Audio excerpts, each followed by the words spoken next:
Morning and welcome to JKSSB online tutorial. मैं हूं सतीश और आप देख रहे हैं daily current affair lecture series for your upcoming JKSSB exams. So without wasting time चलिए स्टार्ट करते हैं आज का हमारा लेक्चर।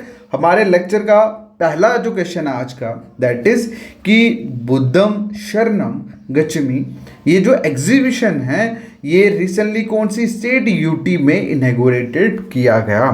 ठीक है, कौन सी स्टेट या यूटी में इनॉग्रेटेड किया गया एग्जीबिशन। तो इसका जो आंसर है दैट न्यू दिल्ली। ठीक है, क्या आंसर है? न्यू दिल्ली।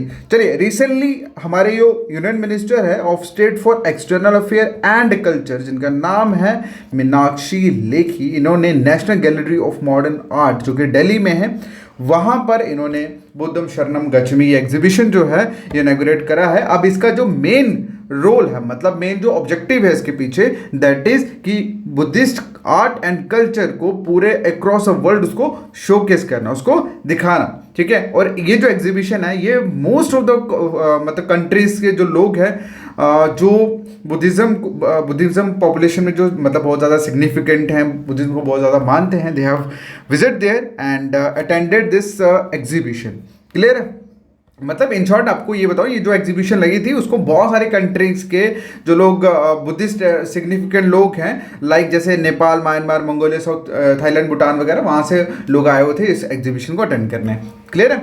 चलिए अगला जो क्वेश्चन है, ये क्वेश्चन इंपॉर्टेंट है भाई, याद रखना। ओके, क्वेश्चन अगला जो क्वेश्चन है that is SCO startup forum जो है 2023 की, वो कौन सी सिटी में ऑर्गेनाइज की गई? क्या कौन सी सिटी में SCO स्टार्टअप फोरम 2023 जो है वो ऑर्गेनाइज की गई? इसका जो आंसर है दैट इज न्यू दिल्ली। क्या आंसर है? न्यू दिल्ली। ओके, तो थर्ड एडिशन जो रहा SCO का स्टार्टअप फोरम का रिसेंटली लेड डाउन हुआ न्यू दिल्ली में, किस डिपार्टमेंट द्वारा? By department of promotion for industry and internal trade द्वारा। ठीक है, और इसका जो मेन एम है वो स्टार्टअप इंटरेक्शन को एक्सपैंड करना। ठीक है, एक्सपैंड करना अमंग SCO मेंबर्स स्टेट के बीच में। ओके, और ऑब्वियसली मतलब एक्सपैंड करना स्टार्टअप्स में, इसका डायरेक्टली लिंक किसके साथ है? एम्प्लॉयमेंट जनरेशन के साथ, और यंग जितने भी टैलेंट है उनको एनकरेज करना ताकि वो कई नए नए इनोवेटिव सॉल्यूशंस जो हैं वो बिल्ड कर सके। ठीक है, अब इसमें एक चीज आपको समझ जरूरी रहनी चाहिए कि SCO का मतलब क्या है। SCO का मतलब है बेसिकली शंघाई कॉरपोरेशन ऑर्गेनाइजेशन। ठीक है, ये फुल फॉर्म है इसकी।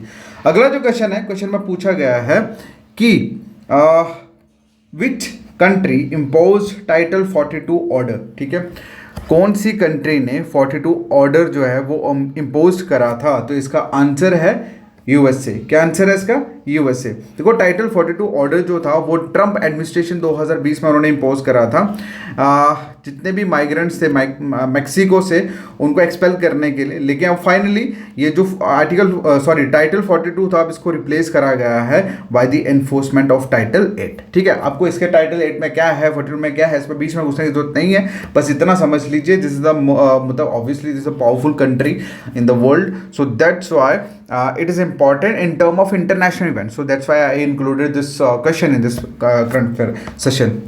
अगला जो क्वेश्चन है दैट इज कि कौन सी सिटी ऑर्गेनाइज करने जा रही है फर्स्ट फिनटेक सबमिट? किसके ऊपर? Fintech submit. और इसकी थीम क्या रहने वाली है? New global home to the future of fintech and finance. ठीक है, सबसे पहले तो आपको फिनटेक का मतलब बता दूं। देखो, जितनी भी बैंकिंग या फाइनेंशियल सर्विस को जब हम टेक्नोलॉजी के साथ ऐड ऑन कर देते हैं, मतलब एक है बैंकिंग प्लस उसको टेक्नोलॉजी के साथ ऐड ऑन कर दे, तो उसको बोला जाता है फिनटेक। क्या बोला जाता है उसको? फिनटेक। ठीक है, क्लियर है? अब कौन सी सिटी ऑर्गेनाइज करने वाली है? इसका जो आंसर है दैट इज दुबई। क्या आंसर है? दुबई। दुबई जो है ये फिनटेक समिट जो है वो ऑर्गेनाइज करने वाली है, जिसकी थीम क्या रहने वाली है? New global home to the future fintech and finance. ठीक है, अगला जो क्वेश्चन है, क्वेश्चन में पूछा गया है कि कौन सी स्पेस एजेंसी जो है वो लॉन्च करने वाली है ट्रॉपिक्स मिशन। क्या? ट्रॉपिक्स मिशन को लॉन्च करने वाली है। तो इसका जो आंसर है दैट इज नासा। क्या आंसर है? नासा।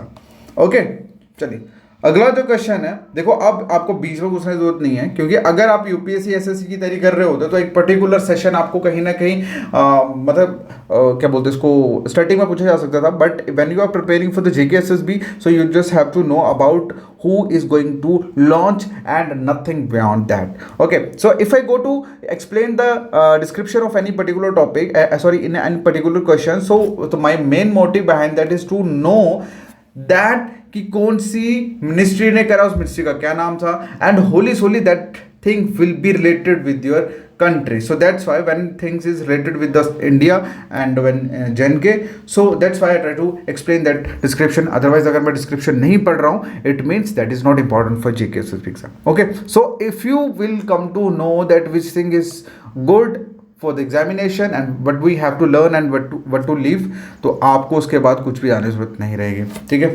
अच्छा, जो 6th क्वेश्चन है, पूछा गया कि कितने मेंबर्स हैं, कितने मेंबर्स प्रेजेंट है हाई लेवल मीटिंग जो बनाई गई फॉर रिस्ट्रक्चरिंग ऑफ ICAR. ठीक है, ICAR की फुल फॉर्म आपको बताता हूँ. सबसे पहले कितने मेंबर्स हैं भाई, मेंबर्स हैं 11. ठीक है, अब ICAR की फुल फॉर्म है Indian council of agriculture research. ठीक है, Indian council of agriculture research में एक हाई लेवल मीटिंग जो है वो बनाई गई किसके लिए, रिस्ट्रक्चरिंग ऑफ ICAR, मतलब restructuring of Indian council of agriculture research के लिए. ओके, एंड जो कमेटी है वो किसके चेयरमैनशिप के अंदर वो करेगी, additional secretary of the department of agriculture research and education secretary of ICAR. Okay, अगला जो क्वेश्चन है, क्वेश्चन में पूछा गया है कि कौन सा इंस्टीट्यूशन ने लॉन्च करा है, क्या किस इंस्टीट्यूशन ने लॉन्च करा है is an end to child marriage within reach report, मतलब किस कौन सा इंस्टीट्यूशन है जिसने ये लॉन्च करा है कि अब चाइल्ड मैरिज जो है वो डिक्लाइन हो गया है या उसका खत्मा हो गया है. ये रिपोर्ट किस इंस्टीट्यूशन ने रिलीज करी है, तो उसका जो आंसर है दैट इज UNICEF, मतलब United Nations emergency children's emergency fund. क्या, United Nation children emergency fund. Okay, तो इसकी शॉर्ट फॉर्म क्या है, UNICEF. ठीक है, इन्होंने रिलीज करी है एक रिपोर्ट जिसका नाम है end to child marriage within reach. Okay, अगला जो क्वेश्चन है, अगले क्वेश्चन की अगर हम बात करें तो मिनिस्ट्री ऑफ रेलवे ने एक रेल वॉर रूम जो है वो एस्टैब्लिश करा है. क्वेश्चन में पूछा गया है कि कौन सी प्लेस में ये वॉर रूम एस्टैब्लिश करा गया, इसका जो आंसर है दैट इज न्यू दिल्ली. ठीक है, क्या आंसर है, न्यू दिल्ली. अच्छा, ये जो वॉर रूम है ये मतलब इसके अंदर लेटेस्ट कम्युनिकेशन फैसिलिटीज़ को ऐड ऑन किया गया है और जिसका मेन मकसद है to improve the service of the Indian railway की सर्विस को इम्प्रूव करना और जो भी मतलब लोगों की प्रॉब्लम्स हैं उसको फास्ट तरीके से फैसिलिटेट करना. ठीक है, तो फास्ट तरीके से सॉल्व करना. अगला जो क्वेश्चन है, साइबर सुरक्षित भारत, ये एक इनिशिएटिव है कौन सी इंस्टीट्यूशन या कौन सी यूनियन मिनिस्ट्री का. ठीक है, साइबर पता है ना, that is related with the internet. Okay, तो साइबर सुरक्षित भारत जो है ये इनिशिएटिव किस यूनियन मिनिस्ट्री ने लिया है, तो इसका जो आंसर है that is ministry of electronic and IT. क्या आंसर है, ministry of electronic and IT. Alright, चलिए अगला जो क्वेश्चन है, क्वेश्चन में पूछा है कि बंधवगढ़ टाइगर रिजर्व जो है वो कौन सी स्टेट या UT में सिचुएटेड है, तो इसका आंसर आप लोग करोगे कमेंट सेक्शन में. ये क्वेश्चन मैंने लास्ट मतलब कल ही मैंने ये डिस्कस करा था. सो अगर आप लोगों को पता है तो hit in the comment section. Okay, so video कैसा लगा please hit in the comment section also and मिलता है नेक्स्ट वीडियो में. तब तक के लिए thank you so much. Take care, bye bye.